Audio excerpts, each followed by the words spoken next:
Slocky, anybody on the conference call? Shalom, Mohai and Christ. How are you there? What's going on, Warrior? Ottawa, you alright over there? Yeah, I'm good. Anybody else? Shalom, Lord and God, Sister Brenda.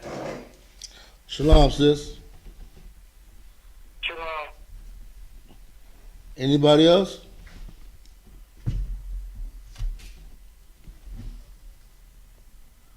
Okay. All right. Shalom, Israel. Yahweh Ba'ashem Yahweh Shah Barakatam to the brothers. Yahweh Shema Alathan Ba'ashem Yahweh Shah to the sisters. I'm preaching officer of 1,000 Tamayam, teaching the I.S.U.P.K biblical law class. All right. Do anybody in the conference call got any questions before I start my today's topic? A warrior. Close the door. Close the door. I'm not two warriors. All right. Give me 1 minute.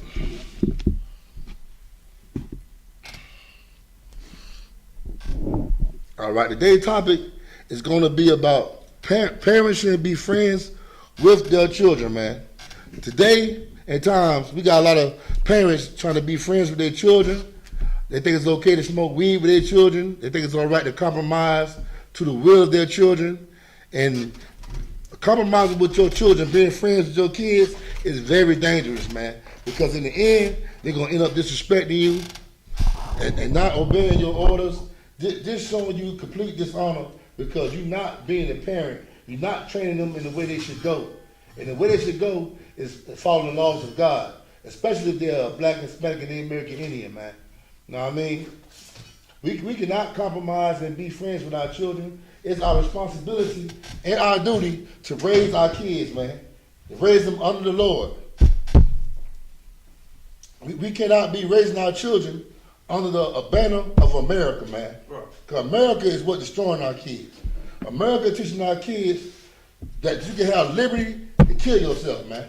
When your kids smoke weed, when your kids want to be a homosexual, when your kids want to be completely against the Lord, they are killing themselves, man. Right.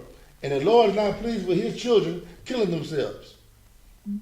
And that's why the Lord don't want us to be a part of this place. The Lord wants you to take your spirit out of America, man. And how you take your spirit out of America?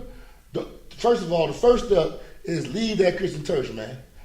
Get the hell away from that Christian pastor, man. Separate from these holidays. Get up under the Lord, man. The Lord will protect, you know what I mean, and keep you safe if you follow him, man. Right. But as long as you follow America, the Lord is going to hide his face from you, man, and you won't be in trouble. All right? But the first scripture I'm going to get today is Isaiah 3 and 12. You get that from me, dog?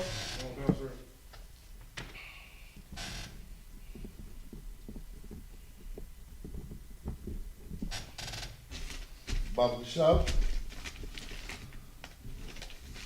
Matter of fact, give me Matthew. We ain't gonna go to Isaiah. Give me Matthew chapter 19, verse 13, Warren.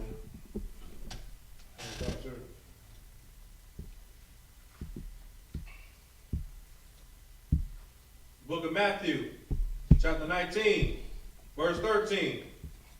Then were there brought unto him little children, that he should put his hands on them and pray. And the disciples rebuked them.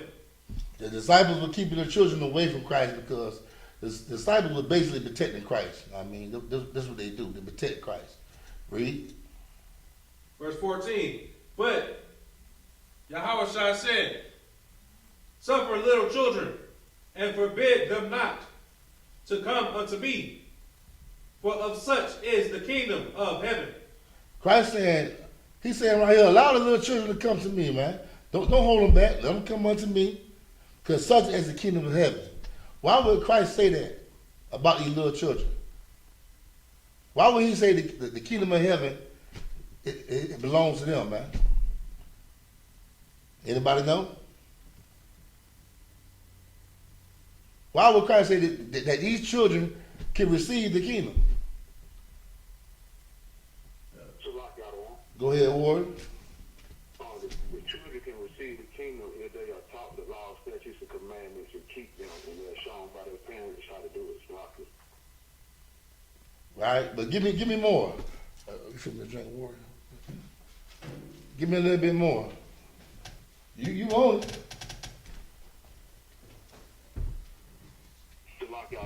Go ahead. Paraphrasing what Christ said, but he said the kingdom of heaven is within us. So if you put the law, statutes, and commandments in the children, the kingdom, you know what I'm saying, gonna come through the children because they will only know the law, statutes, and commandments of the Most High. Okay, what's the difference between a child and the adult? Go ahead. A child don't know nothing. That's right. That he don't know. And guess what? A lot of these adults don't know nothing either. They worse than the children. Because the children or the child, the kid, he wanted to learn. Because he know he don't know nothing. But that adult, he think he knows something and don't know nothing at all. The adult is more worse than that child. Because that adult think he knows something and he don't know nothing. But that child, he knows nothing, and he's leaning on you for understanding, man. And that's why Christ say the kingdom of heaven, they can receive it because they are willing to be taught. They are willing to learn, know what I mean? But that grown up, he wanna try to teach somebody. He think he knows something. He wanna be a goddamn scoffer. All right? And that's why today's class is so important about these scriptures that I'm bringing out. Because this scripture right here tells you that a child can be taught, man. Know what I mean? And you shouldn't be friends with your child because when you try to be friends with your child, it's gonna be based on foolishness, man. When you should be trying to teach your child, not trying to compromise and be his friend. When you be his friend, man, guess what? You're not teaching him, man. You're destroying him, and you treat him with hatred, man. Because you should be raising him. If you love your child, you be raising your child the right way instead of trying to be his friend. Yeah. All right. Let's get Proverbs 22:6. No, Slocky, let's let me get Proverbs 22:6 about the child. The water word.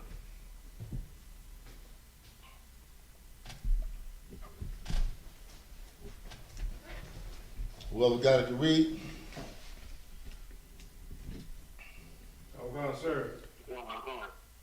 Go ahead, man. Okay. So, so the book of Proverbs, chapter 2. yeah, man. Go ahead. Go ahead. Book of Proverbs, chapter 2, verse 6. Trinity, that's right. Okay, the book of Proverbs, chapter 2, verse 6. For the Lord giveth wisdom, out of his mouth cometh knowledge and understanding. That's the one I'm not looking for. I'm looking for. No, you got 22 verse 6. Oh, Slocky, my apologies. Yeah. That's all right, Ward. Okay, so the book of Proverbs, chapter 22, verse 6. Train up a child in the way he should go. It's like a sir. It's like a sir, my man. I see the keys on the top of the cooler. Okay, come. Go ahead. Okay, so the book of Proverbs, chapter 22, verse 6. Train up a child in the way he should go. And when he is old, he will not depart from it. When you train up a child under the way he should go, man, he will not depart from it. Know what I mean? See, the problem is we raising our children up on the Christianity. Christianity teaches our children that they could be a homosexual. Right. They could be a whore. They could be whatever they want to be in America, man. And God is not going to hate you, man. But that's not true, man. You should teach your children the laws of God, man. You should teach your kids that God hates homosexuals. God hates whores. And God hates drug dealers. God hates people who smoke weed. Your God will not serve you if you don't serve him. That's what you should be teaching your children, man. That's what you should be teaching your kids. But instead, you in that Christian church, listening to Creflo Dollar, telling you, if you don't sin, you don't believe in Jesus. Know what I mean? Right. You let somebody else kill your children slowly, man. Because that's what Christianity do. It's a drug that kills you slowly, man. Know what I mean? And it turns your kids into monsters. But if you train your child in the way he should go, you'll know the truth, man, and you'll be up in the I.S.U.P.K. Now you'll be at, man, because we don't tolerate nonsense in here, man. When you come in here, you're gonna change your ways. You gonna be a brand new person, or you gonna go back to church. Right. Either way, you know what I mean, we still gonna raise up soldiers in this truth, man. That's right. All right. All right. Okay, Warren, give me Isaiah 3:12. And it's so important right now, man, because like the reason why a lot of these kids is not coming up the way they should be because the dad is not in the house. Right. They kicking the father out of the house, and the woman, she got so many feelings and emotions, and a lot of times she don't know how to say no and be strong like that black man when he gonna say no to when stuff need to be accountable for to say no to. Know what I mean? And that woman, she gonna give them children liberty. Know what I mean? But you need that strong black man presence in the house. Right. It's very important, man. It's very important. They need that masculinity in them, man. They need that discipline.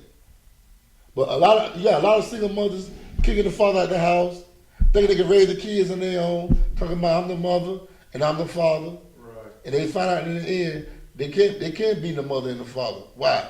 Because now your son getting shot on the corner by another drug dealer. Right. Now your son catching HIV because he messing with homosexuals, man. Your children dying.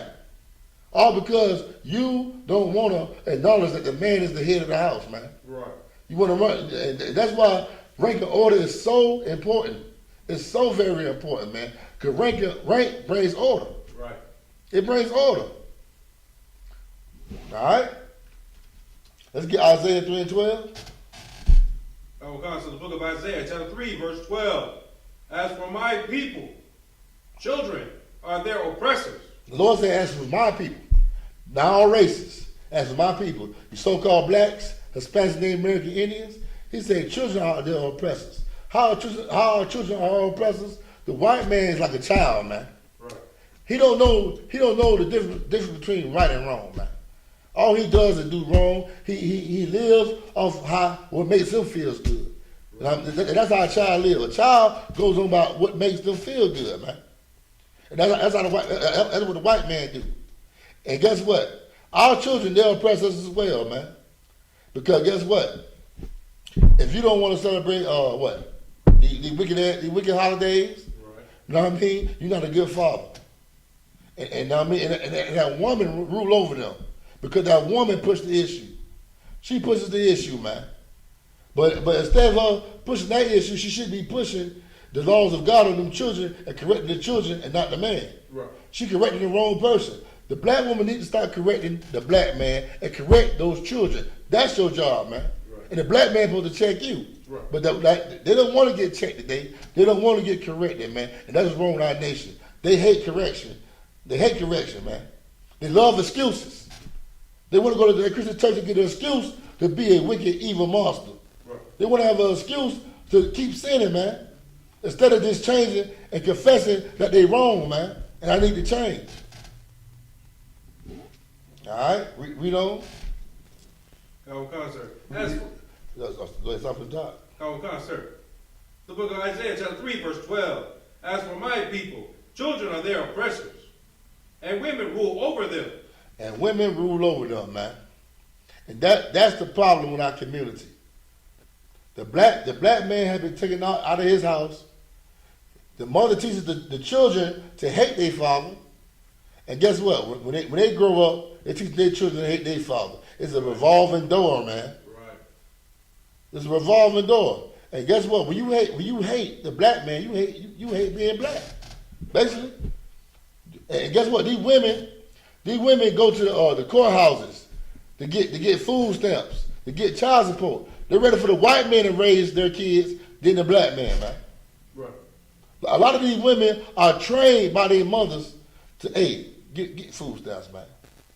Don't date no man who ain't got no money. He ain't got no money. He can't stay with you. Know what I mean? He can't be with you. He don't love you. He ain't got no money. Money is everything to these women. Right. And they kick that black man out when he can't have these things for her. but he can't maintain her getting her hair done, her nails done, know what I mean, nice shoes. It's all about her. What about the damn kids, man? Right. Know what I mean? Even when she get the child support check, what she do? She spend the money on her. Right. And leave the kids with nothing. And that's not order, man. The white man, his system, the white man's system is to make black women be selfish. Right. Know what I mean? The oppressor, that's how he likes it, know what I mean? Right. But when we read the story about the Feast of Purim, about that sister named Esther, we're going to learn about a sister, know what I mean, that was so honorable to the nation of Israel, man. Right. And how she was honorable, that sister, she didn't think about herself, know what I mean? She had everything. But guess what? She know without her people, she ain't nothing. Right. Without your people, you are nothing. And guess what? She went to that king, man, and did what she had to do to free her people. Right. And that's what black women need to do. Even though the white man puts you up over the black man, puts you up over your brother, you should take her resources and uplift her brother, man. Right. Especially if he's a man of the Lord, man. Right. You should be glad to buy that brother a garment for the Passover, man. Right. Know what I mean? A garment to go out there and camp. To feed that brother, man. Because that brother doing the true work of the Lord, man. That brother trying to raise you up. Doing the work of the Lord, man, that will raise you up, black woman. It was a time where us black brothers, we wouldn't let your feet touch the ground, man. Right. You were so precious and so delicate to us, man. We wouldn't let your feet touch the ground. But now guess what? Guess what, man? Sisters, they don't need that protection no more. Right. They don't want that, man. Only time they want our guidance when it comes to money, man. When it comes to money, that's the only time you want some direction. But what about the spiritual part? Know what I mean? What about the mental part? It's all about the bills. Right. But who those bills support? The bills support America, man. The bills don't support your nation. The bills don't keep Israel going. The bills keep us in slavery. But that's what you want, man. That's what you want. Now you ready for a man that's to pay them bills, shut the hell up, and let him be your little boy. Know what I mean? Let him be a goddamn yes man, man. That needs to stop, man. Right. That needs to stop. The black man guess what? The black man is the most greatest man on this earth, man. Right. And he should get his respect, man. He should get all the respect that is needed, man. Because when you go on that job, you are glad and proud to tell that white man, yes, sir. But had the nerve to come home and scold your man and tell your man he is nothing. Just go home and emasculate your black man, because he don't have a job, man. But when you know the goddamn places against him. Right. You know the places against him, man. All right? Where we at, Warrior? So like I said, we're at the book of Isaiah, chapter 3, verse 12. Drop that.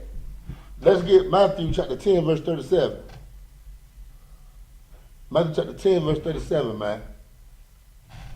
Because guess what, man? Us, man, we are the destroyed nation, man. We are destroyed. And the only way to rise above this, man, is to serve God. Stop serving your children, man. Stop serving your woman. Stop serving the white man. Serve the Most High, man.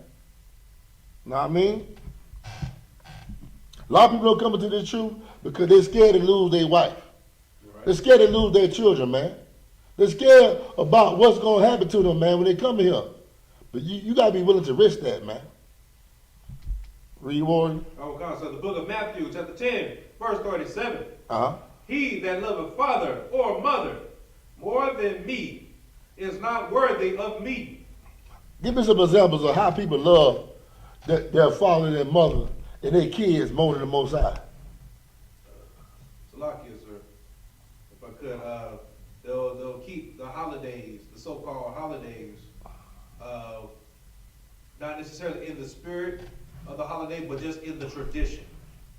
So, if you don't necessarily celebrate Christmas by buying gifts, but you still want to come together because it's Christmas and you still want to have a feast and such, sir.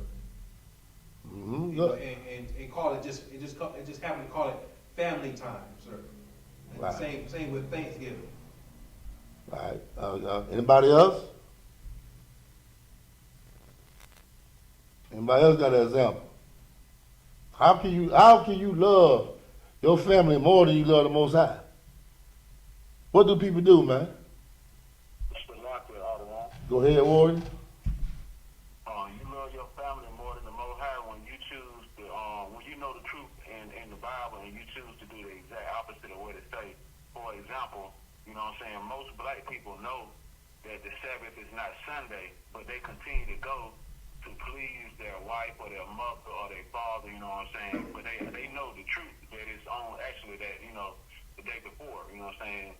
Christianity is another way. Give him a hand, because he said the exact words I want to hear. When you know Christmas is wrong, and you still celebrate it because you love your kids when you love the Most High. Now, I mean, you got a lot of Christians that don't know, that they don't know the truth. Now, I mean, but you got some of them that know the truth, and they say, you know what? Christmas, it ain't gonna hurt. I'm doing Christmas. I'm doing it for the kids, man. Right. No, they say that all the time. Like for instance, your parents. That people's in the truth. Your parents didn't know the truth because you told it to them. Like, hey man, you shouldn't be doing that. Oh, I'm doing it for the kids. You'll give them a whole breakdown each year about Jeremiah 10:1-3 about how you should put a Christmas tree in your house. And they see it, but guess what? They be like, man, we got to do it for the kids. What about them? You afraid of your children hating you, man. But you should be afraid of the Most High hating you. Right. How you should be afraid of, man. Go ahead, Warren. What you just said is so heavy. It go back to that point you just said earlier, you know what I'm saying, about the children not knowing nothing, they got to be taught, you know what I'm saying? So when a parent say you're doing it for the children, actually you being a selfish bastard and you're doing it for yourself. Right. And also you scared. You scared. A lot of black men, they be scared not to keep that holiday, man. Right. Know what I mean? And guess what they afraid of? It's mainly that black woman. Right. Because if you don't have no gift this year, Jermaine, you get the hell out. Right. You get the hell out. You might well call your mama. Know what I mean? Because if you don't get these kids no gift, you don't love them, man. But guess what? If you tell your kids God hate Christmas, that's the most love you can ever give them, man. Right. By telling them the Most High hate Christmas. He hate holidays, man. And stand up to that black woman and tell her the same damn thing, man. That's love. That's love, man. Because they need to know. They need to know. Right. All right, read on, Warren. God, so the book of Matthew, chapter 10, verse 37. He that loveth father or mother more than me is not worthy of me. And he that loveth son or daughter more than me is not worthy of me. Not worthy of the Lord, man. You're not worthy of his service. That's why all these holidays coming by, man. You see all these Christians catching the coronavirus. You know what I mean? They wear the mask more than anybody. Why they catching it?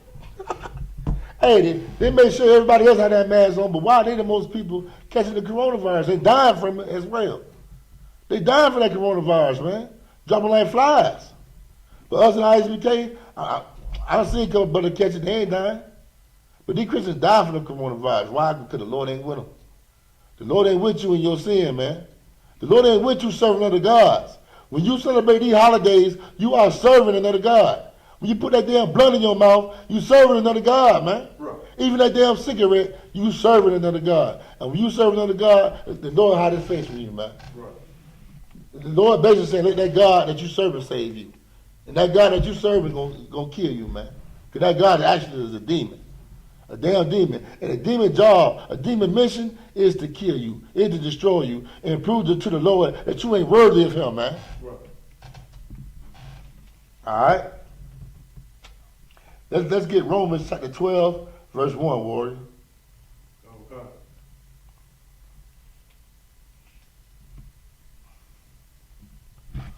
Catch up with you? Sure.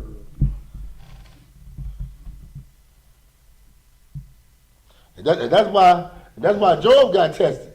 Job got tested by the Lord to show that he's worthy.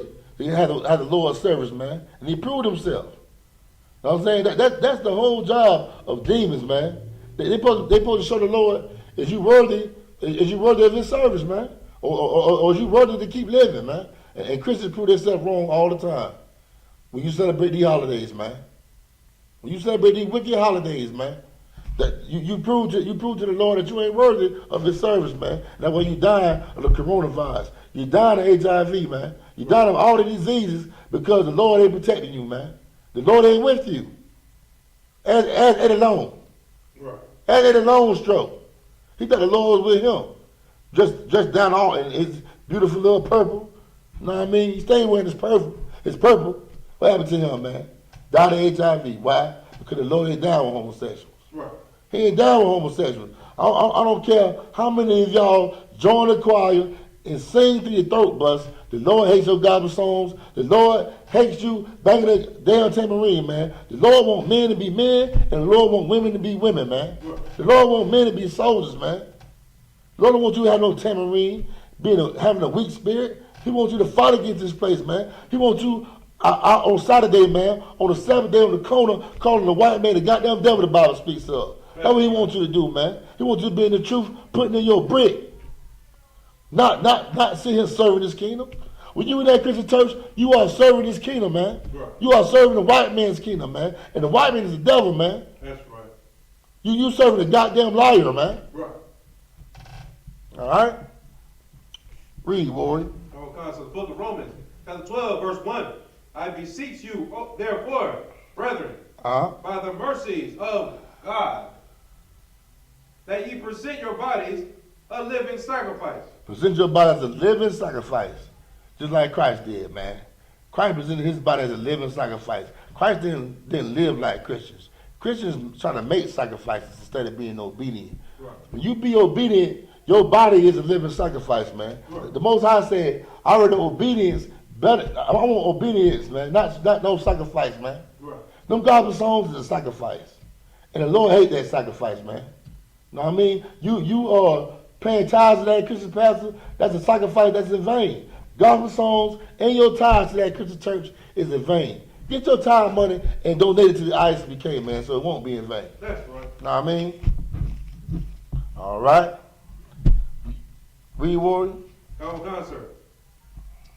The book of Romans, chapter 12, verse 1. I beseech you, therefore, brethren, by the mercies of God, that ye present your bodies a living sacrifice, holy, acceptable unto God, which is your reasonable service.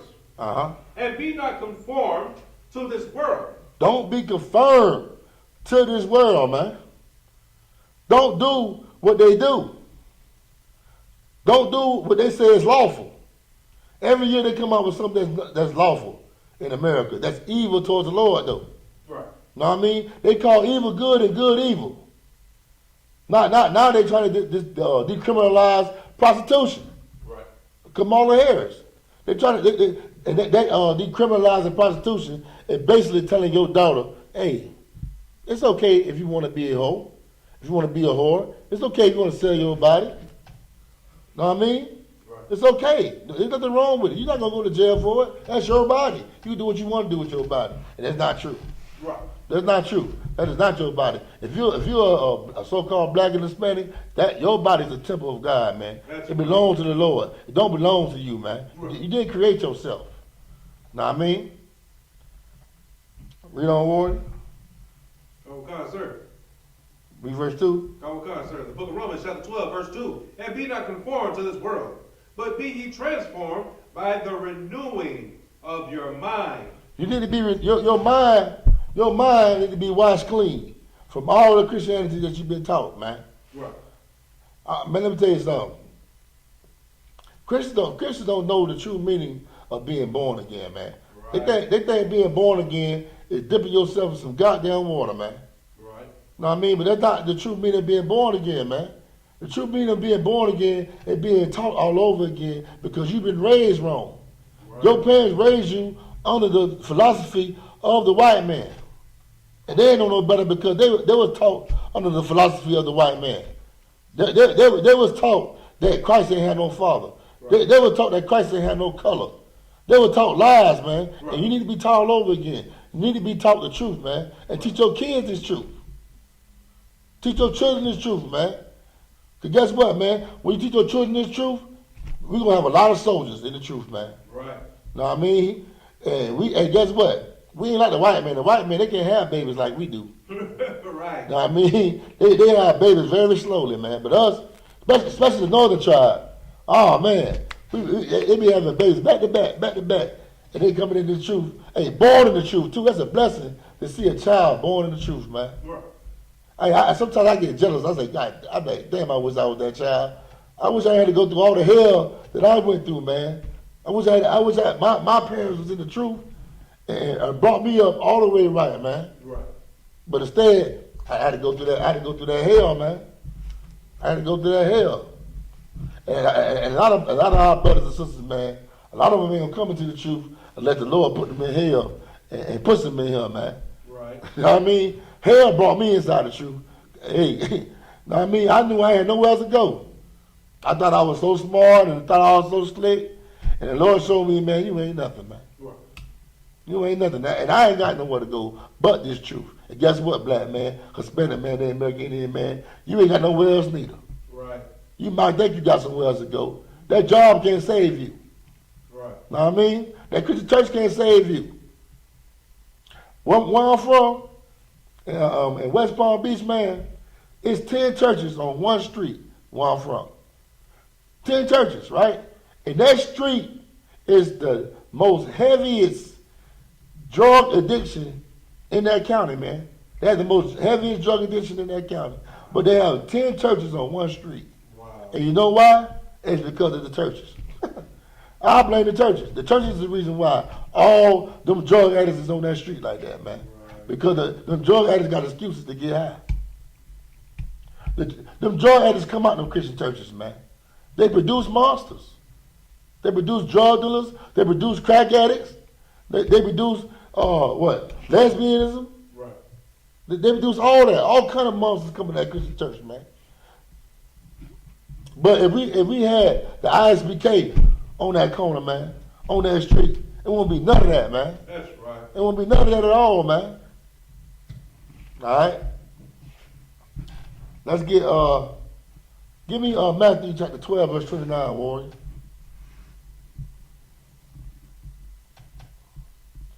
Baba Kashaw. Come, sir. The book of Matthew, chapter 12, verse 29. Go ahead. Or else, how can one enter into a strong man's house and spoil his goods, except he first bind the strong man, and then he will spoil his house?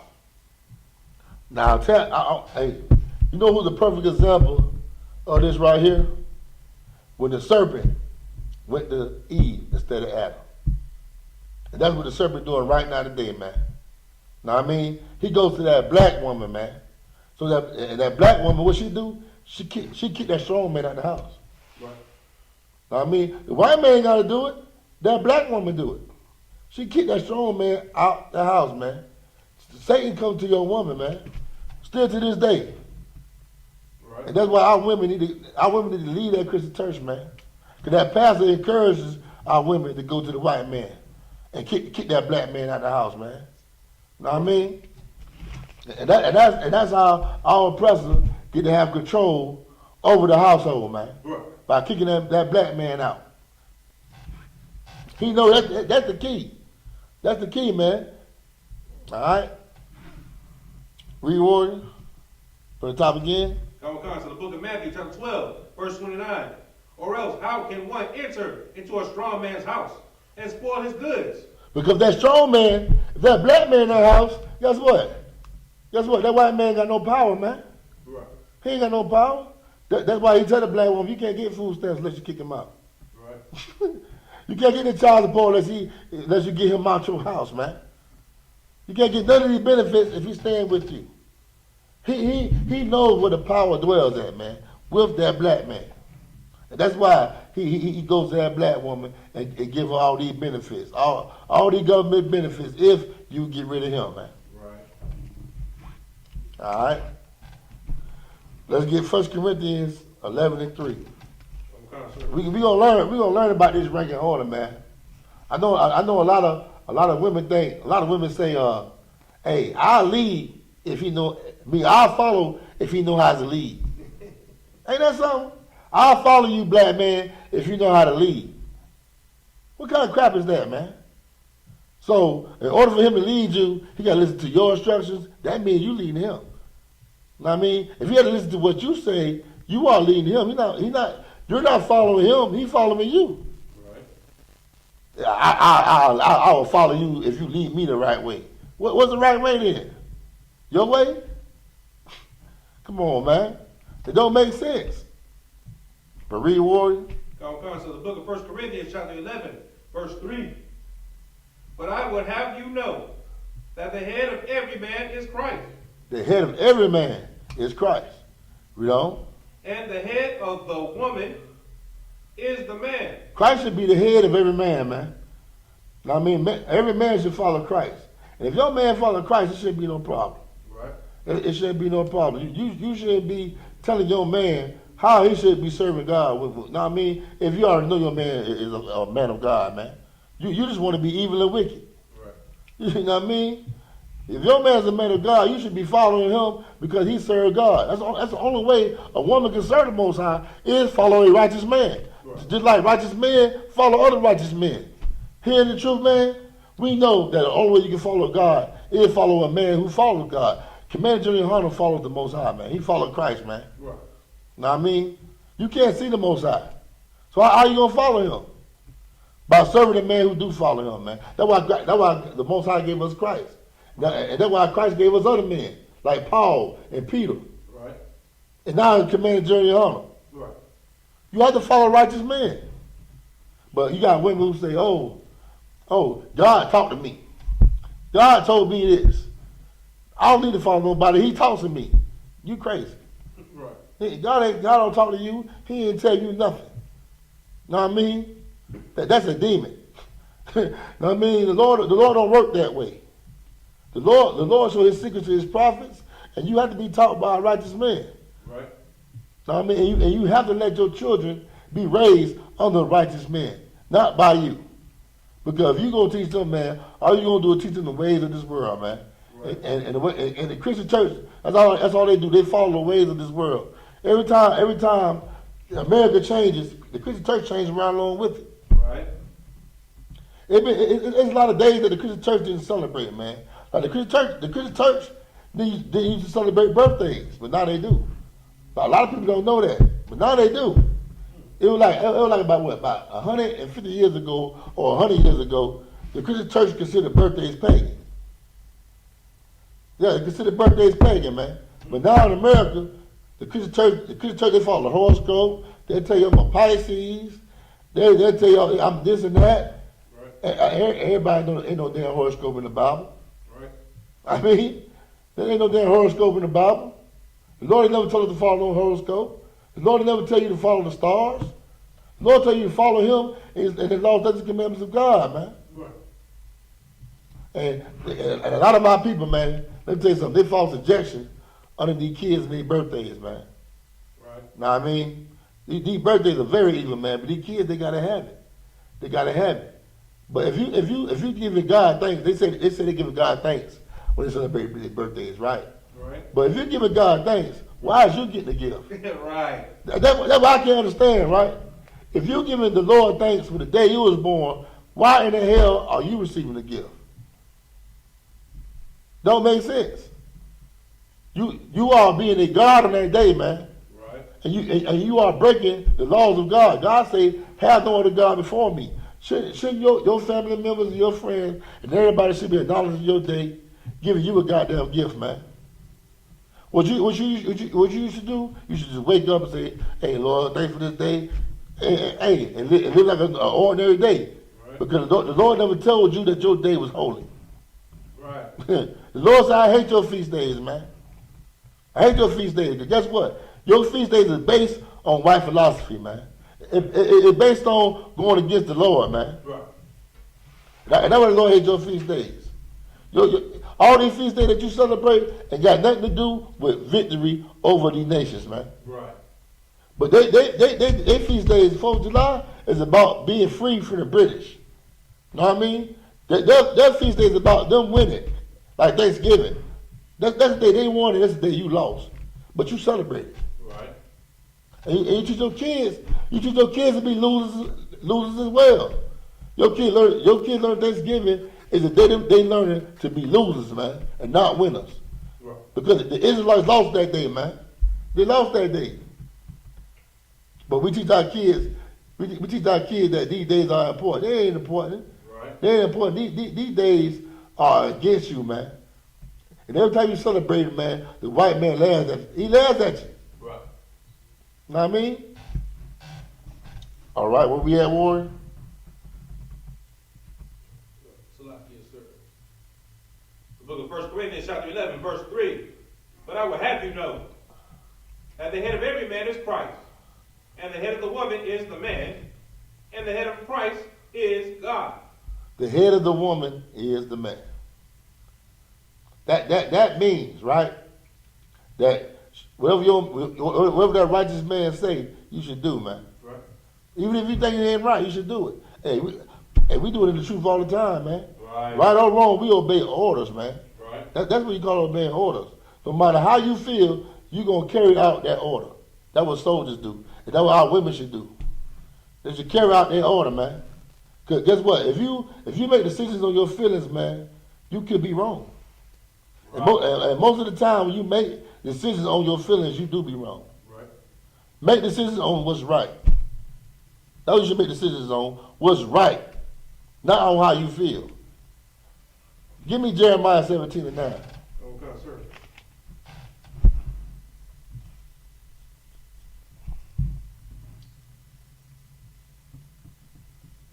Let me know you got it, Warren. Okay, sir. Go ahead. The book of Jeremiah, chapter 17, verse 9. Go ahead. The heart is deceitful above all things. Now we know all those feelings come out the heart. But we know the heart is the mind and the truth. We know that the heart that make that when the Bible says the heart is not talking about that organ right here that's pumping. It's talking about your mind. And your mind is deceitful above all things, man. Right. And it's called feelings. Feelings, man. And men of the Lord should act on feelings, man, because that's effeminate. It's not masculine. Read. Okay, sir. The book of Jeremiah, chapter 17, verse 9. The heart is deceitful above all things and desperately wicked. It's what? Desperately wicked. Say it again. Desperately wicked. Desperately wicked, man. Your feelings is wicked, man. And guess what? You got to subdue your understanding, man. You got to get control of your understanding because your understanding ain't right. Your understanding being Christianity. What you need to understand is stop reacting on your feelings, man. Right. Now, I mean, think and judge the matter, man. Hear a situation before you talking, you speaking, you say something, man. Be wise, man. But a lot of us just act on our emotions. Know what I mean? Because guess what? A lot of us been raised by a mother, and she reacts on her emotions. Right. Tell me I'm lying. When your mother wants your father around you, it's because she reacted on her emotions. It isn't about another woman. She's jealous about the other woman, so she keep your father away from you. And that's emotional, man. Right. That's not right. That's not right. But when you react to your emotions, man, guess what? You become very dangerous, and you forget about brotherhood. Right. You forget about sisterhood, man. Right. And guess what? Demons work through your feelings. That's what they do. There's a lot of crackheads that want to stop smoking crack. But guess what? That feeling won't go away. That feeling won't go away, man. Right. And that's why feelings are very dangerous, man. We have to think about how the Lord feels.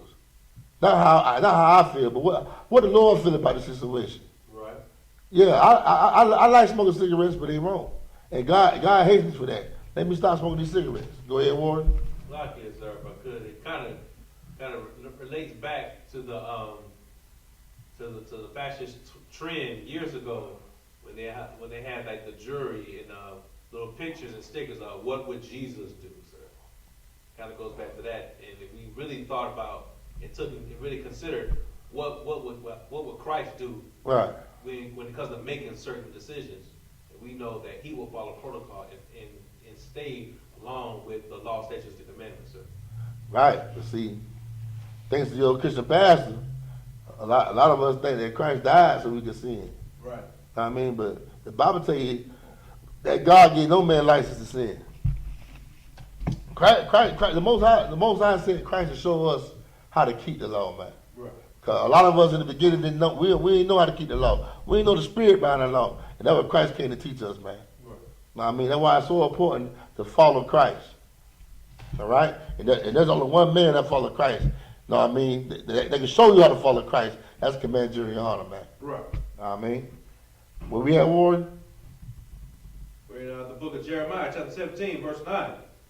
The heart is deceitful above all things, and desperately wicked. Desperately wicked, man. Do you know what desperately means? It's like, the Bible understands your mind is wicked, but it says desperately wicked. Do anybody know what desperately means, man? Desperately.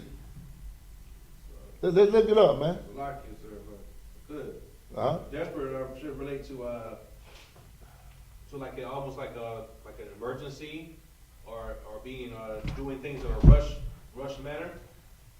Your mind is always dwell on being wicked. You know what? Your mind, your flesh works through the mind. Know what I mean? And your flesh is against the spirit.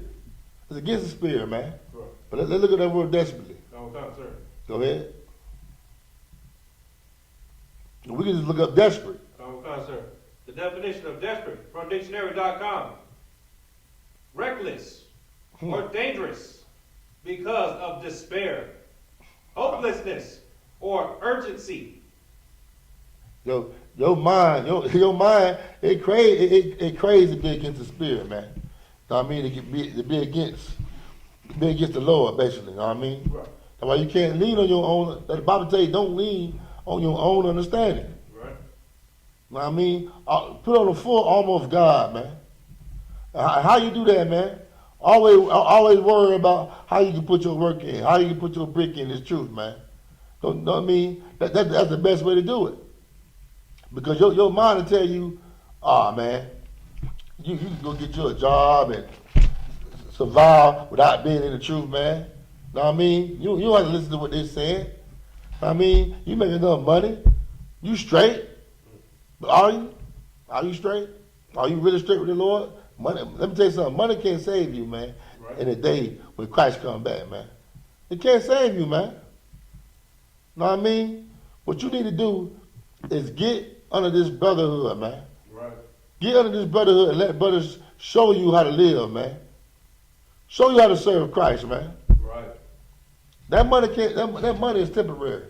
One day that white man's face ain't gonna be on that money, man. And that money gonna be gone.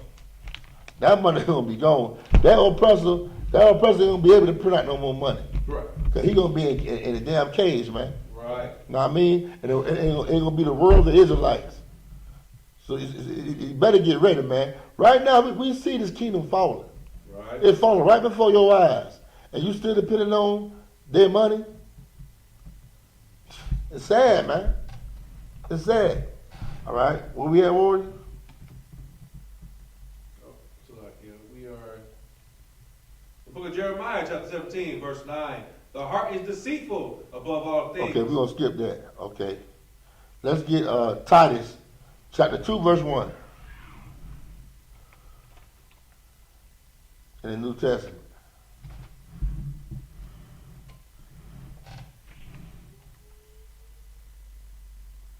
Come on, sir.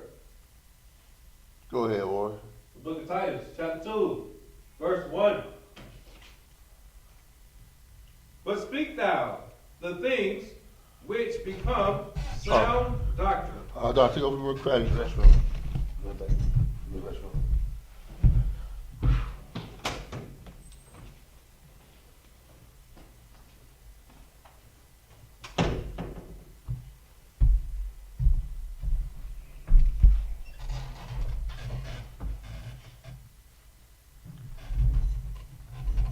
And Salakia, taking over for Officer Thamayon for the moment. We are in the book of Titus, chapter 2, verse 1.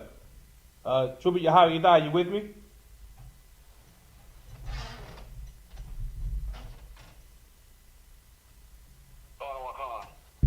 Go ahead and read for me, please.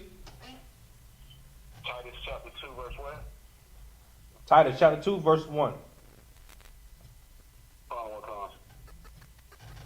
This is the book of Titus, chapter 2, verse 1.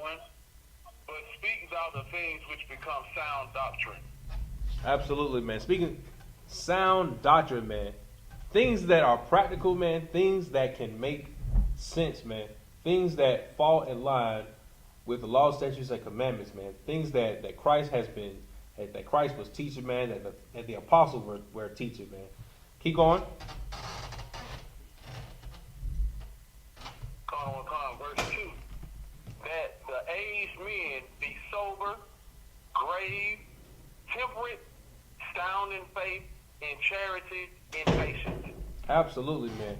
Being sober and grave, temperate, man.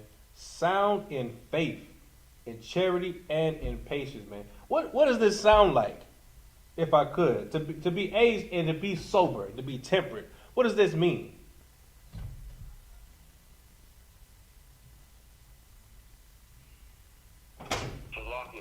Go ahead. It sounds like an old man with wisdom, you know what I'm saying? You know, for lack of better terms, Hey, I like that. I'll take that right there.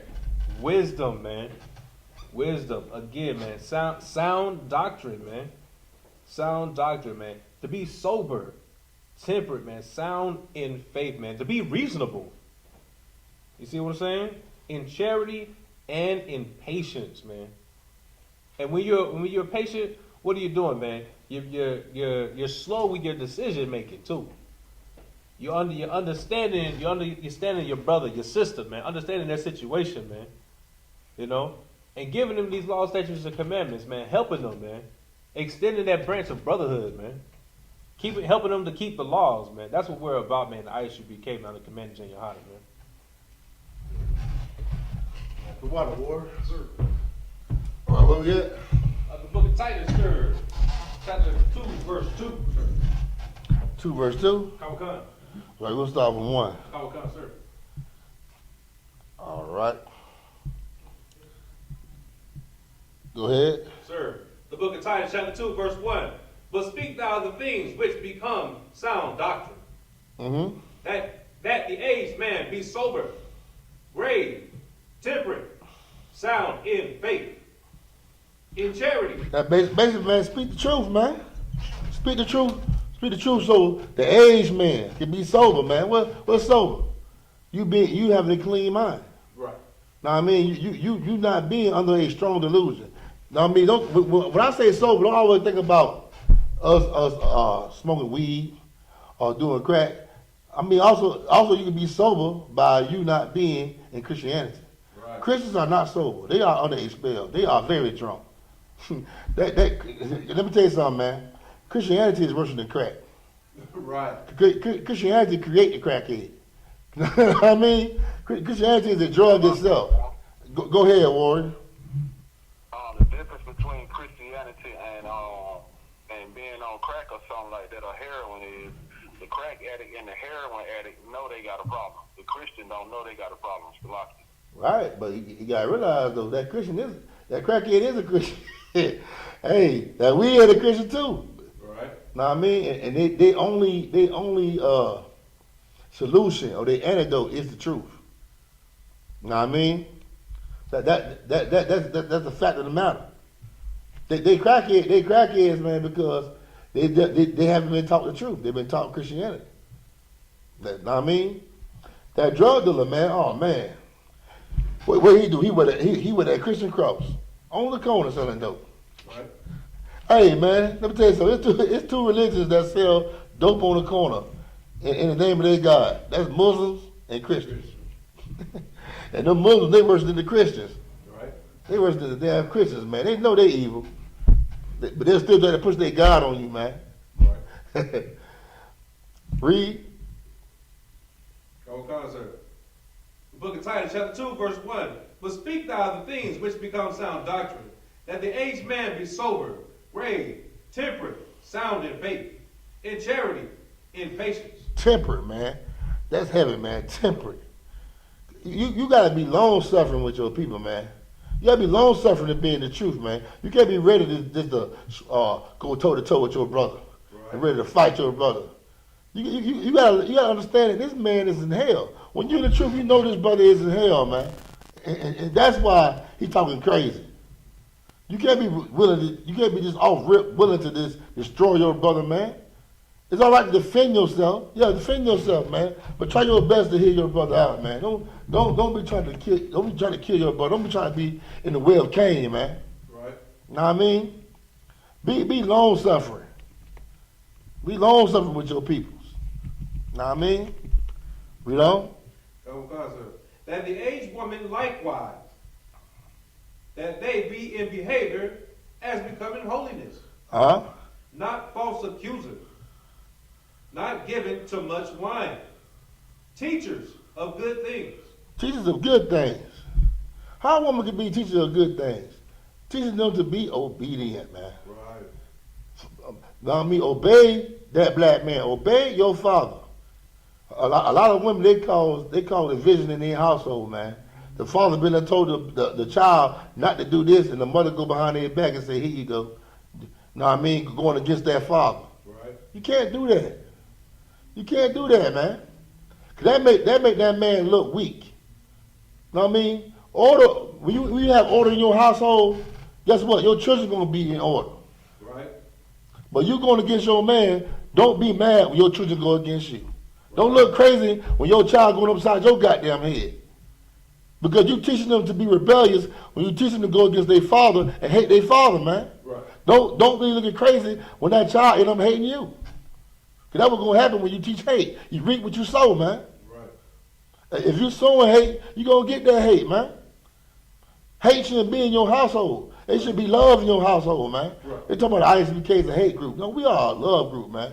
Right. We are a love group. We are teaching our people how to love themselves because America ain't going to do it, man. Right. America teaches our people to destroy themselves, man. To stay a damn slave, man. Hate your own kind, but love your master. Love me. And love the other nations, but hate yourself. Right. Hate yourself. That's what they teach, man. But we need to start being selfish when it comes to us. Be all the way selfish, man. Right. Because guess what? You should be selfish because your love only belongs to your people. Right. The other nations show you all day long how their love belongs to their own kind. Because they don't give you their love, man. Right. They don't give you their love. Why is only us? Why we only gotta love everybody? Why is always black people gotta love everybody else? Black and Hispanic people gotta love everybody while everybody hate us, man. Right. That's the mentality of a damn slave. You love everybody else but your damn self, man. Right. Read on, Warrior. Sir. Verse 4. That they may teach the young women to be sober, to love their husbands. To what? To love their husbands. These days, our women, they say they love their husband. I love my man. But you love your man, but guess what? When that money hit, that income tax money hit, gone. Gone. You ain't giving him nothing. But you love your man. If you love your man, the heart is where the treasure at, man. Give up that check, man. Let your man run that check. Let that man guide you. Let that man teach you, man. If you love your man, stop bumping your guns, man. Right. It's easy to say, I love somebody, man. Love, don't just love in word, love in deed. Love in action, man. Right. Love is an action word, man. Hey, man, you say you love somebody all you want. But guess what? That person gonna know you love them or not, man. By what you do, not by what you say. Right. Not by what you say. I mean, obey your husband. Love your husband, man. How do you love your husband? There's only one way to love your husband. That's by being obedient. Right. Trust me, your husband loves you, man. Most black men, they love their women, man. They love their women. All they want to see is good for you, man. Right. Especially if he's a righteous man. I mean, I can't speak for no drug dealer or no evil Negro, but I know in him, we are not allowed to take our women money and do whatever we want to. We got to take that money and be responsible. Right. And manage that money in the right way, man. Because we responsible for your soul. We responsible for your health. We are your protectors, man. Right. Our women need protection, man. They need protection. But they don't need protection, man, when it comes to the physical part. Only the financial part. And that's not true. Right. That's not true at all, man. You need protection all around the board from your black man. The Lord created women to be subjection to be under subjection of their man. Right. Because when they try to take over, everything go wrong. Right. And that's in the beginning of the Bible with Eve. I mean, that's in the beginning. Read on. So, sir. That they may teach the young women to be sober, to love their husbands, to love their children. To love their children. You don't love your children when you compromise with your kids, man. You basically afraid of them. I mean, and you're afraid of the white man system. You're afraid about everybody around you. Know what I mean? You're afraid what they're gonna say about you, instead of worrying about how the Lord gonna feel about you, man. Right. There's only one way to love your children, man, and that's to make them follow the Most High. Right. Teach them to follow the Most High. The Bible says, train the child in the way he should go, and the way he should go is following the laws of God, man. Right. Know what I mean? That they're gonna have them have a long life, and not a short life, man. Read. Verse 5, to be discreet, chaste, keepers at home, good, obedient to their own husbands. Read on. That the word of God be not blasphemed. Be not blasphemed, man. It said it again, to be good to their own husbands, man. It keeps saying it. Only way you be good to your husband is to be obedient. Right. Ain't no 50-50. Right. Ain't no, because I make more money than you. That's right. I have a voice. You know what they do? I got a voice because I make more money than you. I'm paying these bills. I got a voice. No. You making more money than your husband, that means you should be treating your husband even better. Know what I mean? That's right, because a righteous man is your ministry. Right. That's right. You should be. Hey, guess what? You know how a man has a good wife, because he won't be in a need for nothing. Right. That's in Proverbs 31:10. A virtuous woman, she is his pillow of rest. Hey, he always got something to eat. Right. He's full. He always clean. He in a nice garment. Man, when they see him, man, he got a good wife. Right. Damn. Hey, I mean, brothers who got a bad wife, they're going to be jealous like that. That brother looks spectacular. Damn. Know what I mean? Right. He has a pillow of rest. But you know what a brother ain't got no pillow of rest. He come here, face look all wrinkled, eyes all red, get no sleep, they been arguing all night. You know he's sleeping with a dragon. You know he's sleeping with a dragon, man. A woman supposed to be a pillow of rest, man. That's right. You supposed to make that man of God. You supposed to make his job easier serving the Most High. Right. Not hard. Not hard, man. Supposed to be a pillow of rest. Read. Right. Verse 6, young men likewise exhort to be sober-minded.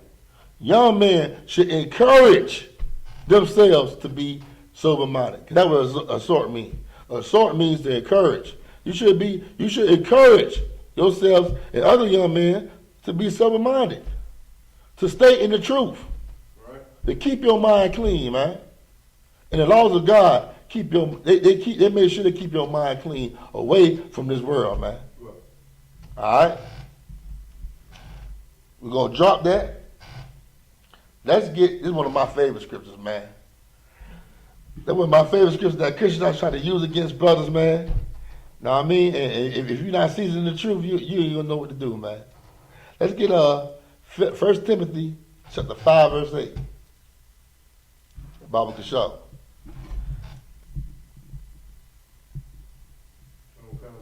This is what you call cherry picking. Christians love cherry picking certain verses. Know what I mean? And this verse is one of their favorite verses, man. All right.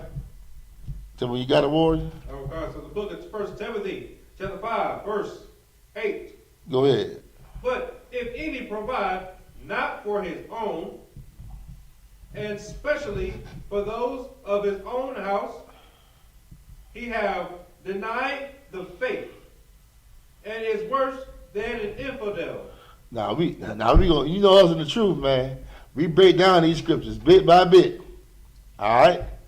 Now what is talking about? What is scripture talking about when it says provide? Anybody know? Provide for his own house. Is it talking about money? So like it's talking about just it's talking about protection. You own it. Anybody else? You own it though. What you supposed to be providing for your house, man? Right here. So like in this context, You think it's talking about money. so like it's is it the truth? That's right, the truth. And also guidance, the truth. And also, we're gonna deal with the word infidel. What is an infidel? Do anybody know? What is an infidel? So like it's an infidel is an unloyal person, isn't it? Right? Loyal, you own it. Yeah, you right about that. They're very unloyal. Unloyal. Yeah, how you die? Like some.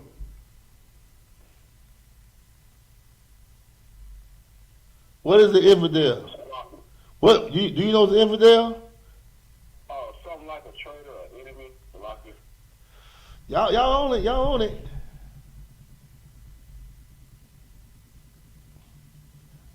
You got the definition? Oh God. Go ahead. Infidel, in reference to religion, a person who does not accept a particular faith, an unbeliever,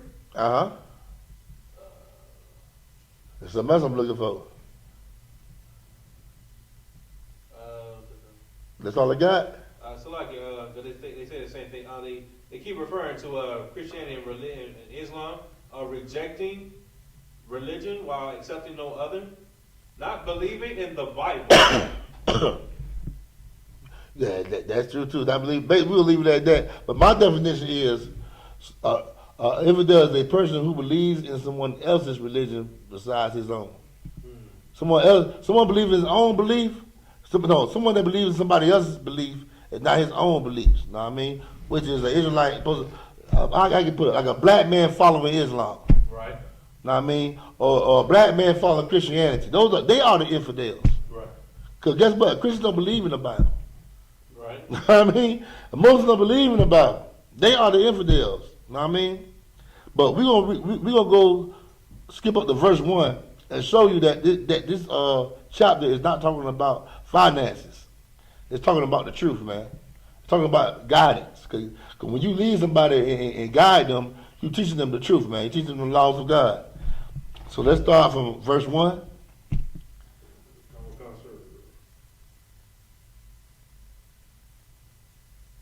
But a Christian woman will put this on you and say, "Oh, if you don't pay the bills, all the bills too, you worse than an infidel."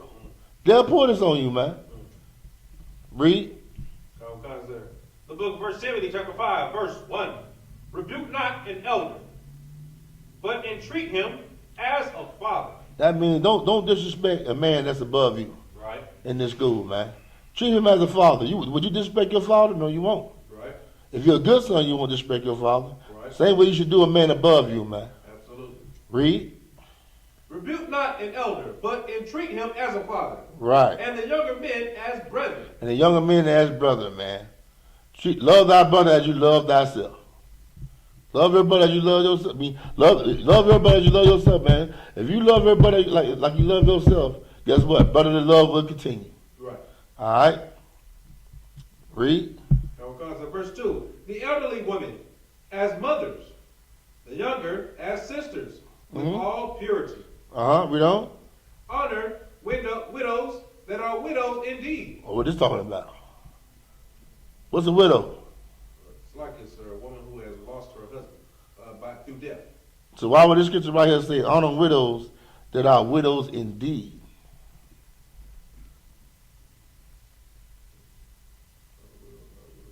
Anybody know? So like it's is it either give them time to mourn or to be their protection? Just essentially step in as a new husband. You want it? Yahweh now, you know?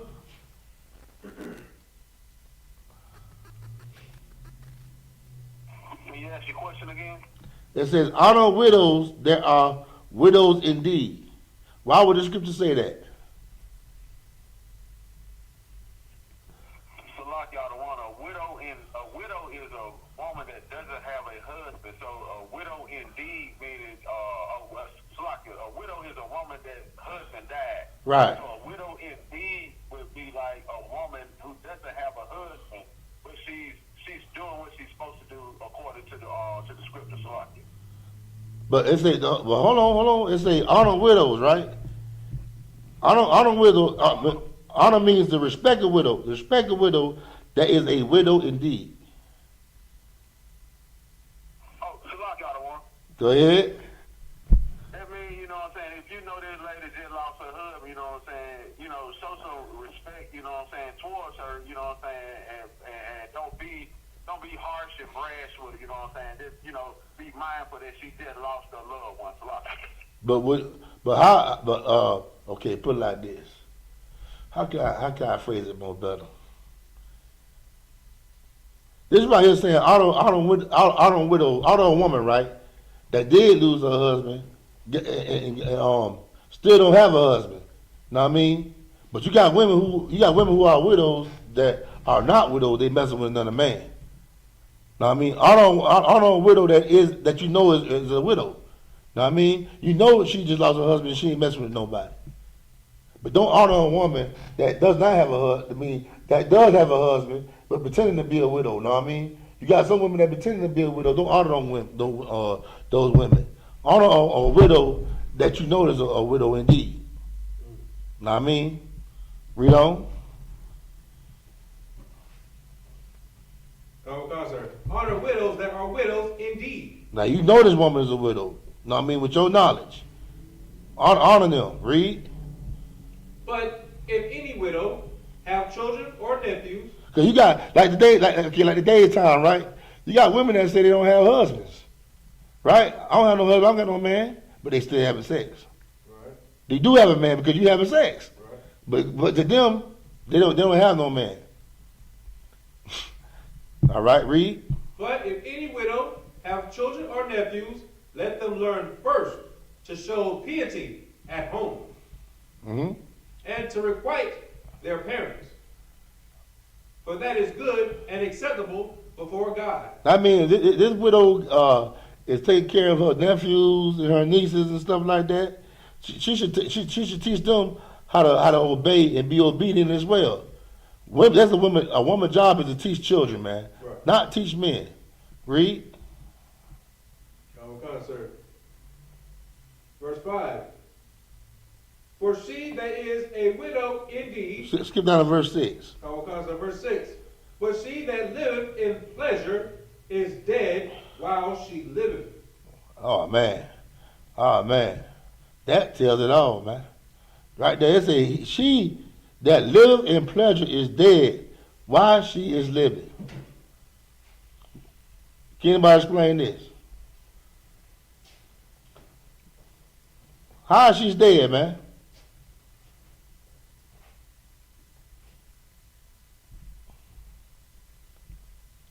Read it again.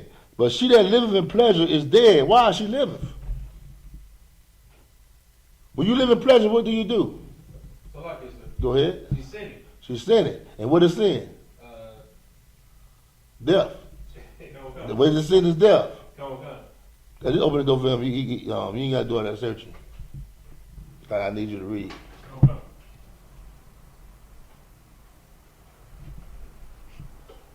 Bible, so go ahead and read, Warrior. Sir. The book of 1 Timothy chapter 5, verse 7. And these things give in charge. You say what? These things give in charge. That mean you enforce the law, man. Right. You enforce that law. Read. That they may be blameless. Read. But if any provide not for his own, Boom. There you go. It says right here, but in these things, give charge. That means make sure you teach the law in your house, man, Right. so they can be blameless. Right. And if you don't provide this for your own, especially for your own household, you are worse than an infidel. That means you don't believe in the Bible, because the Bible tells you to train a child in the way it should go. Right. That means teach them the laws, the statutes, commandments of God. It's right here. Any scripture that we just read say anything about finances. No, sir. But a Christian will put that on you, man. When they the infidel. Right. They don't believe in the Bible. They don't believe in the Bible at all, man. All right? What's going on, Ward? All right, so we're going to drop that. Let's get Proverbs 22 and 15.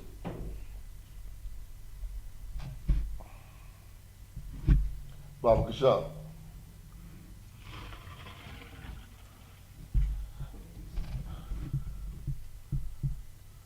Okay, sir. The book of Proverbs, chapter 22, verse 15. Okay. Foolishness is bound in the heart of a child. Say that again. Foolishness is bound in the heart of a child. Foolishness is bound in the heart of a child, man. That means in his mind is always foolishness. Read. But the rod of correction The rod of correction. Okay. The rod of correction, read. shall drive it far from him. So what's the rod of correction? So like Is, this. is it you beating your child like a slave? Sir. Now, I mean, you know how the Christians do it. Give them a whole hour of whooping and lashes, man. Is that so? What is the rod of correction? So like this. Is it the law, statutes, and commandments? Or like That's right, 'cause a rod represents power. And guess what? The laws, and commandments will bring correction to him, man. Right. It's okay. It's all right to correct your children with like if they're young, like hit them on the side, like, you know what I mean, to get their attention, like hit them once or twice, but don't get the belt and just, don't do that. Don't do that. Now, let them know what they're doing is wrong, man. Sometimes you can yell at a child, and that could be enough, because they go to crying. Right. It don't take that much, but you don't have to do that, man. Beat them like a slave, man. Don't do that. Don't do that. But that's what Christians do to their children. Absolutely. You know what I mean? There's a lot of them beat their children and don't even tell their child what they did wrong. Right. Don't tell them what they did wrong, man.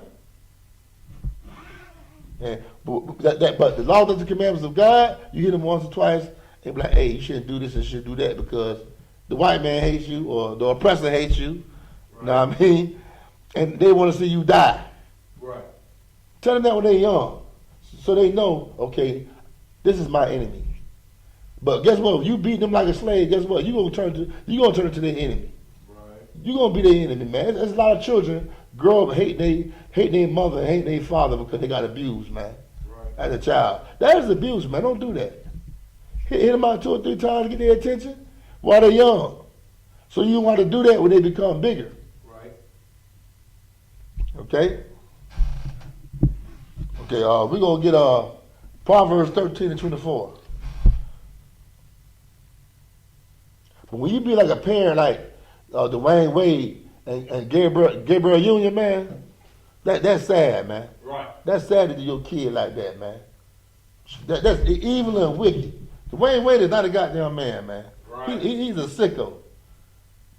Man, I thought Chris Bosh was the gay one. Right. Whole time it's Dwayne Wade, man. and Chris Bosh got a lot of children, man. Know what I mean? Let's go. Let's read. So the book of Proverbs, chapter 13, verse 22. Uh-huh. A good man leaveth an inheritance to his children's children. You have Proverbs 13:24? So like 24. The book of Proverbs, Let's chapter get that with 13, verse 24. Catch up with your warrior. 13. All right, go ahead. He that spareth his rod hateth his son. He that teaches his son not the law, statutes, and commandments of God, he hates his children, man. Says it right here.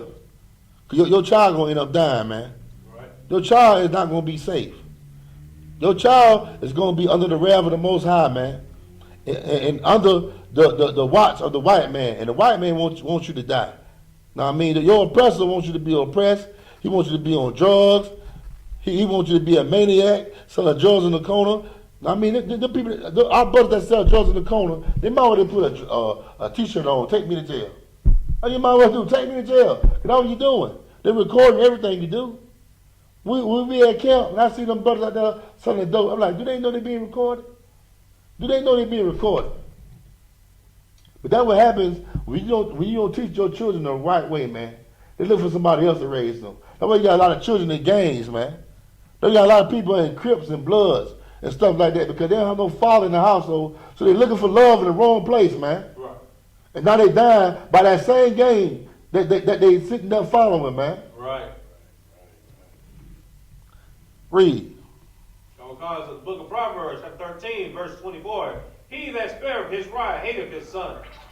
But he that loveth him chasteneth him betimes. You always gonna tell your child the truth, man, no matter what. No matter what, man. Know what I mean? Especially when you come into the truth, right. You might lose them. Hey, you might lose them. But guess what? They might come back. But if they don't come back, guess what? At least you got the Most High on your side. Know what I mean? Because a lot of children can't take, you ain't doing the birthday thing no more. Right. You ain't doing the holidays no more. Why you don't want to see your family? Why you can't come see me? Why I only come see you during the holidays? I can't see you on a regular day. Right. Know what I mean? Why they come on your terms to serve your God? Why you can't come on the holidays? I got holidays. Why they come on your wicked, evil holidays, man? Right. Huh? And you'll realize it's all a battle. The God of the Christian church is not the God of the Bible. We got two different gods, man. Right. My God is real, your God is fake. I mean, your God is not a God. Your God is the devil the Bible speaks of. Is the white man. That is your father, man. That's what you let raise you up, man. And you let this devil raise your children. Know what I mean? What happened when Barack Obama became president? All the homosexuals came out. And right. All of them came out, man. Even the pastor came out. He came out. He been homosexual the whole time anyway. Know what I mean? But all of them came out the closet, man. And guess what? It will get more evil, man. Joe Biden, man, I believe he gonna do some kind of law got something to do with pedophilia, man. He'll have some kind of law where grown people could be able to touch children. Know what I mean? I think he touched children, man. He look creepy like that. Know what I mean? And Kamala Harris, she want to do her thing in prostitution. It's gonna get more evil, man. Right. It's gonna be a time where the Lord will have to come and eradicate America, man. Because there's too much sin going on. And they push all this sin to try to get rid of the truth. You know what I mean? The more people you get on weed, the more people ain't trying to hear that damn truth, man. The more prostitutes, the more whores, the more drug dealers, the more sin you promote on the earth, the more people don't want to hear the truth. The Bible says it's gonna be a time that they don't want to hear sound doctrine. Right. And why they don't want to hear sound doctrine, man? Because sound doctrine it don't look real. Black, they looking at us like, nigga, are you serious? Black people can't get together. Huh? That's what they think in their mind. We kill each other. We can't get together. How about treat that black woman right when she hate me? But guess what? We need to put the truth more. Know what I mean? Show them that black women can love black men. Right. Black men can love black women. We do it all the time here. Right. We do it all the time here. We just not large in number. Why we not large in number? Okay, everybody go to the Christian church and listen to their doctrine, man, right. And give them their money. And that's what they large in number, man. Even your fake Israelite group, which is I.S.U.P.K, they large in number. Why? Because they are Christians. Right. They are Christians, man. And they teach Christianity. But us in here, that's what we teach what Christ taught. That's right. And that's why they hate what we teach, because they hate what Christ taught back in the day. Right. Christ came against white society 100%. Not 50 or 30 or a little bit here. Christ came against them 100%. Christ came against them when he was trying to overthrow their kingdom with his nation, man. Right. And they didn't want that. And the way Christ was doing it, it was not with war. it was with brotherhood. That's what we need, man. Right. We don't need weapons of warfare, man. Our God is a man of war, man. All we got to do is serve our God. He will destroy America just like he did the goddamn Egyptians, man. Right. He doing it right now with the coronavirus. He doing it right now by putting California on fire. Right. Burning California up, man. And guess what? They thought they had a vaccine for corona, man. The Lord said, I'm gonna turn the thing 2 times up. I'm gonna mutate it, man. Now what's up? Know what I mean? America is falling, man. Right. What you gonna do? What you gonna do? We gonna keep on relying on this system? And guess what they do?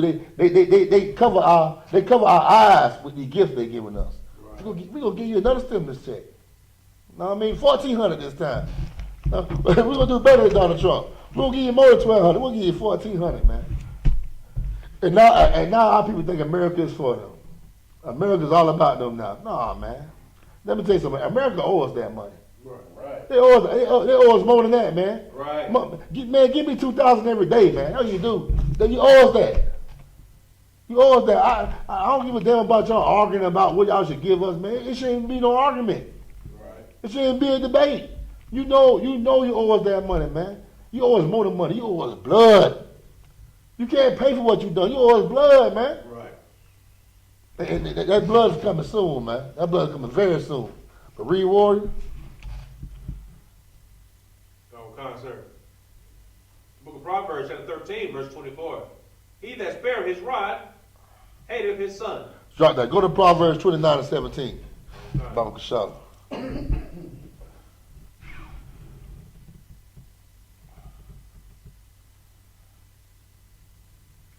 Sir. The book of Proverbs, chapter 29, verse 17.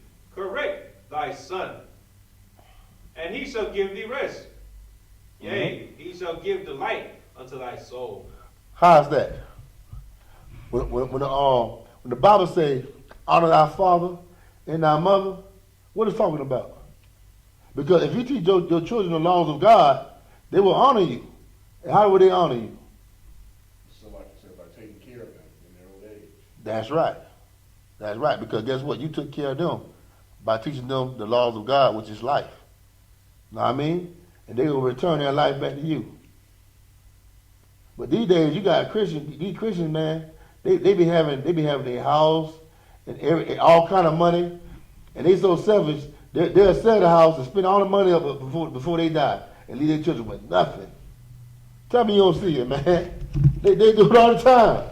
These Christians, man, they'll sell their house, sell their car, and go on a vacation, spend all that money up, man, and leave their child with no inheritance. No inheritance, and try to have an excuse. Oh, if you went to college and did what's right, I would have gave you that. But I'm not giving no loser my money. You know what they talk. They do a lot of nasty things, man, to their own children, man. Right. But if they knew the truth, they would know that you gonna come back in a reincarnation. And if you leave your kids nothing, you leave yourself nothing. Right. Know what I mean? That was that law so important about giving your children an inheritance. So you can have something you come back. Right. Know what I mean? Read on. Sir. Book of Proverbs, chapter 29, verse 17. Correct thy son, and he shall give thee rest. Yea, he shall give delight unto thy soul. All right. Let's get Ecclesiasticus 26 and 10.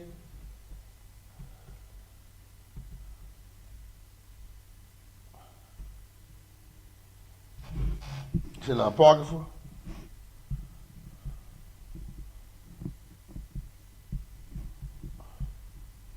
Sir.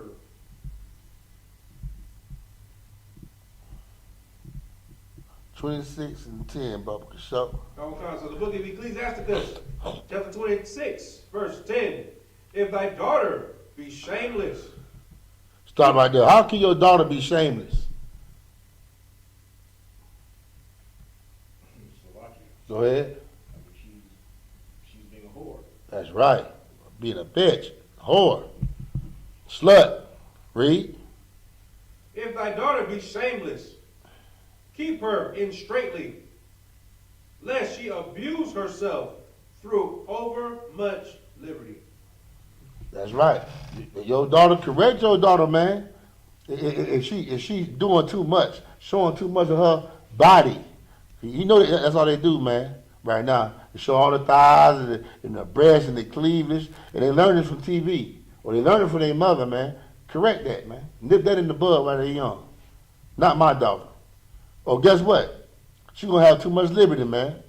Cause now, guess what? 2 years later, 3 years later, now she having sex. Right. Now it's too late now. Once she had sex and had that baby, she you might consider her grown.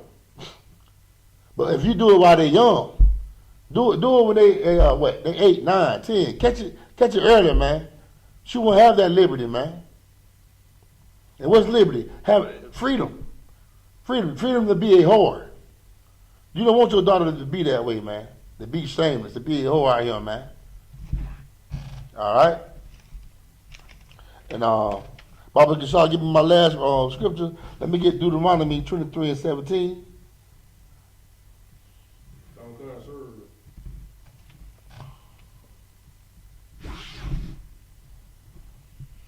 The book of Deuteronomy, chapter 23, verse 17. There shall be no whore of the daughters of Israel, nor a sodomite of the sons of Israel. How do the Christian church make whores of the daughters of Israel, man? Because most of every last one of them in the whores, man. I don't care how good they dress. I'm going to let Kasiyah go first. Go ahead, Kasiyah. So like I said, I believe that's by them telling them that it's okay to divorce, to leave that man and go do you. Damn right. Give him a hand on that one. Damn right. What you about to say, Yahanna? You said the question was about how the women in the Christian church become whores. You know what I'm saying? What Kaziyah said it one way, then another way is by actually going to the Christian church. You know what I'm saying? You whoring yourself with other gods against the Most High. Damn right. And there's one more out there. Man. He said divorce. You said other gods. There's one more out there. There's a couple more out there, to tell you the truth. There's a couple more out there. What do Christians believe in, man? Or what they're against? They're against sex being marriage, right? Right. How many Christian women you know laying up with a man for 2-3 years and then decide to get married? Huh? Go ahead, Warren. And guess what? They don't even get married. They end up leaving that man. Oh, we wasn't married. What they do? Oh, we was engaged and we were planning on getting married, but we ain't married. And go with another man because they weren't satisfied of the size of the ring. You know what I mean? This nigga bought me a silver ring. I ain't want no silver. You know what they do? He ain't got no money. You know what I mean? They go with another man. The pastor and their parents teach them to follow the money. And what do prostitutes do? What do whores do? They follow the money. They follow the money, man. That pastor teaches you that man don't have no job and he can't pay all the bills, he ain't no man. He ain't no man, man. He teaching you how to be a whore. He teaching you to follow the money, man. Right. That's prostitution. That's goddamn prostitution, man. Go ahead, Warren. What you just said is so heavy, you know what I'm talking about, when the preachers and pastors say, you know what I'm saying, if he ain't doing all this, that, and the third, you know what I'm saying, go ahead and leave him. What the women fail to realize is the way a lot of them pastors keep up the lifestyle they showing you is by robbing you, by taking your tithes and offering, you know what I'm saying, and using it for their own selfish gain. And getting paid for them weddings. Go ahead, Warren. Just like except for me, one of the other things that these Christian pastors do, they like to have marriage counseling before you get married. And what I've heard several of them say is for you to make sure you know everything about your spouse. So check their credit. Do it again. They want you to check their credit. Oh, man. Like that's a factor, and they're already telling you wrong by saying before you get married because you're already married. Right. Tell them to check their credit to see if you get with somebody who has a bad credit score because it's going to give you bad credit. Right. So they tell them to check your credit. They're still basing it upon money. So if you check it and say, okay, this brother's credit is bad, I can't marry him. Well, it's up to you, sister. You don't wanna get with him because he has bad credit, that's your choice. And basically, that pastor really don't want you to marry nobody with no money because he need more time money. Right. He needs you to date, he needs you to have a husband that's gonna put more money in his tide plate. And you having a brother that don't have no money, gonna take his money. Cause now she gotta take care of him. He can't have that. He can't have that, man. So what he do? He do the TDJs. He teaches prosperity. Right. The prosperity doctrine, man. If that man ain't got no money, the Lord ain't with him. If you ain't got no money, the Lord ain't with you. Know what I mean? That prosperity doctrine is a lie. Right. Because Christ had nothing. Go ahead, Warrior. It's so heavy that you say that, you know what I'm talking about, a woman, you know what I'm saying, in the Christian church, you know what I'm saying, they quick to say, if you ain't got no money, you can't holler at me, you know what I'm talking about. And at the same token, while they saying that, they only making $7.25 on their job. So how you gonna tell me I need to have some money, and you barely making money, you know what I'm talking about? That don't make sense a lot. Let me tell you what they do, man. They want you. They want a fellow to come along that has all the money, so they can stop working. They can just lean and lay back on you. And got about 5 kids, man. And you ain't right if you don't take care of all them bills and be her sugar daddy. I mean, that's basically you is. That's basically you is, man. You taking all your hard-earned money to buy her that little ring. Buy her that little ring, man. Right. Come on, man. That's not cool at all. That's not cool at all, man. And you got to accept all her burdens, but guess what? She's not going to accept none of yours at all, man. Right. She's not going to accept your burdens, man. That pastor, he promotes these weddings because that pastor made money off them. Man, you see how much money they spend on them weddings? That pastor get paid from them weddings, man. Right.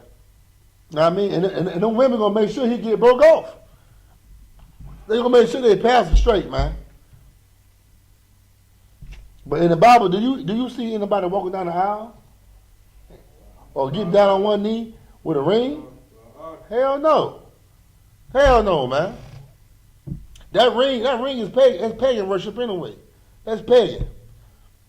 We don't do that in Israel, man. We know sex being marriage is so important because a lot of women will respect their man if they knew sex was marriage, man. Right. A lot of women will still be with their man if they knew sex was marriage, and the children will be getting raised right by that man. Go ahead, Warren. Like, sir, because women knew that sex was marriage, they will also respect themselves and their fathers. Give him a hand. That's the main. It's about the door. But that I like what he just said. Our women will respect themselves, man, if they knew sex is marriage. Right. They respect themselves, man.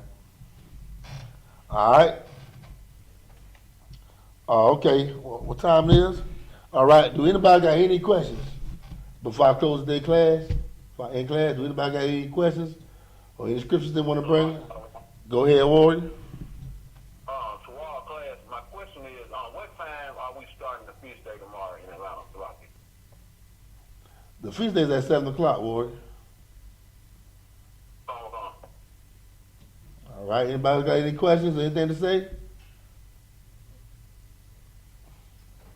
All right. Tomorrow is the Feast of Purim, man.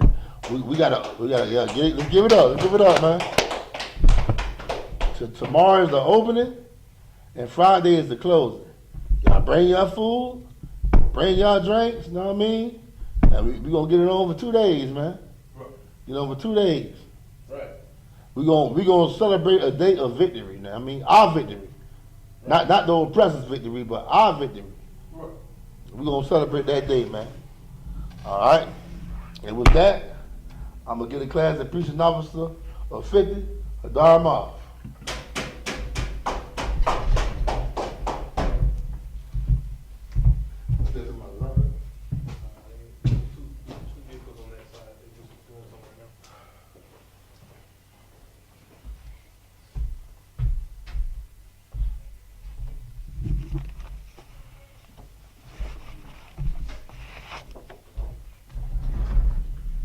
Shalom Israel. We at the I.S.U.P.K. Security announcements. where the I.S.U.P.K start out at 1 West, 125th Street, Harlem, New York. Rule for new brother and sister. When a new brother and sister comes to the school, they are off limits for 6 months. They are to be saluted only. They are hit to shed themselves of the world. If they need transportation, the teacher will arrange it. After 6 months, if a brother or sister has an interest in a particular person, he or she must get permission from the head to speak to our brother or sister. There is another 6 months in which the brother and sister will court each other. After this 6-month period, the brother and sister will get permission from the head to marry. Tithes, which is a commandment, coming from the book of Numbers, chapter 18, verse 21, and also the book of Malachi, chapter 3, verses 8 through 10, which means 10th in the Hebrew, ma'ashara. 10% of every penny of any increase the Lord gives you, gives to the treasury department or teacher. Priest fund, free will offering for priests, not mandatory. Whatsoever amount you like to give. Upcoming holy convocation, the Feast of Purim in the building, taking place tomorrow and Friday. Tomorrow and Friday, starting at 7 o'clock, right around sundown. And as a reminder, for any brother who wants to be a trooper in the school, start wearing all black. That's boots, shirts, pants, headband, and war scarves. And with that, we'll give a courteous salute. Men of Israel, Abadu Shabbat, Imajim, Barak, Yahanna, Shem Yahshua. What we just said, in the name of Salaki, and what we just said, may the Most High, in the name of Christ, bless you. Yamatah, hands down. Sorry. Turn for the sisters online. Men of Israel, courteous salute. Amam Shabbat, Barak, Salaki, Imajim, Barak, Yahweh Shamar Alathan by Hashem Yahushai. And what we just said,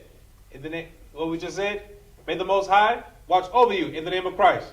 Yamatah, hands down, class dismissed. Have a good night.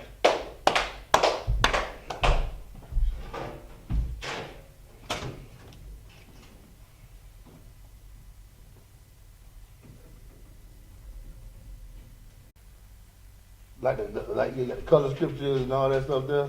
All the time. I already knew that. Oh, okay. Not bad. So you know my order?